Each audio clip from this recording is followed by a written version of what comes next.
Kozhikode railway സ്റ്റേഷനിൽ ഇന്ന് രാവിലെ 6 മണിക്കാണ് ഇവിടുത്തെ ശുചീകരണ തൊഴിലാളികൾ ഒരു സമരവുമായി മുന്നോട്ട് വന്നത്. പ്രധാനമായിട്ടും വേതനം കൂട്ടണം, അതുപോലെ തന്നെ അവരുടെ തൊഴിലാളികളുടെ എണ്ണം വർദ്ധിപ്പിക്കണം, കുറച്ചതിനെതിരെയൊക്കെയായിരുന്നു അവരുടെ പ്രതിഷേധം. ആ സമരം ഇപ്പോൾ വിജയം കണ്ടു എന്നാണ് അവർ തന്നെ പറയുന്നത്. ആളുകളുടെ എണ്ണം കൂട്ടി തന്നു. 20 ഞങ്ങൾ 24 ഇനി പറഞ്ഞത് രണ്ടു കൂട്ടരും കൂടി പഞ്ചായത്താക്കി ഒരു 20 എത്തിച്ചു തന്നു. 13 ഉള്ളത് വേതനം 12-ാം തീയതി ആകുമ്പോൾ ഇട്ട് തരാ പറഞ്ഞിരിക്കുന്നു.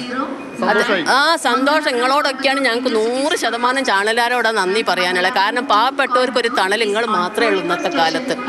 17 കൊല്ലട്ടെ ഞാനൊക്കെ വാടക വീട്ടിൽ താമസിക്കാൻ തുടങ്ങിയിട്ട്. പിന്നെ കുറേ ഹൗസ് ലോൺ എടുത്തിട്ടുള്ള അത് ഒരു ദിവസം വൈകിയാൽ ലോണിൻ്റെ പലിശ എത്ര എന്നുള്ളത് എടുത്തോർക്കറിയാം. അപ്പോൾ ഈ ശമ്പളം വൈകുമ്പോഴും ഞങ്ങളെ കണ്ണിൽ നിന്ന് ഇങ്ങനെ ചോരയാണ് പോണേ, വെള്ളമല്ല. അത്രയും സങ്കടപ്പാടിൻ്റെ നടുവിലാണ് ഞങ്ങളിവിടെ ജീവിക്കുന്നത്. ഇവരെ ആളെ എണ്ണം കുറയ്ക്കുന്ന എച്ച്.ഐമാർ അറിവില്ലല്ലോ, തലപ്പത്തുനിന്നല്ല ഇവരെ എണ്ണം കുറയ്ക്കുന്നതിന് ഞങ്ങളെ കുറ്റപ്പെടുത്തിയിട്ട് ഒരു കാര്യവുമില്ല.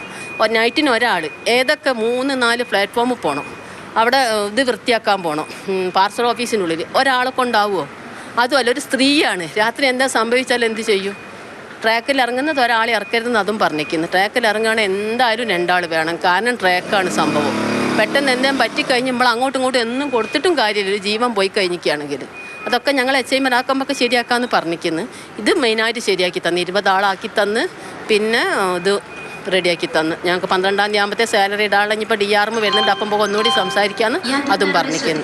അതുകൊണ്ട് നിങ്ങളോട് എല്ലാവരോടും, എല്ലാ ചാനലുകാരോടും ഞങ്ങൾ 100% നന്ദി അറിയിക്കുന്നു. ഞങ്ങളെ കണ്ണീരാലി സന്തോഷത്താലി നന്ദി അറിയിക്കുന്നു.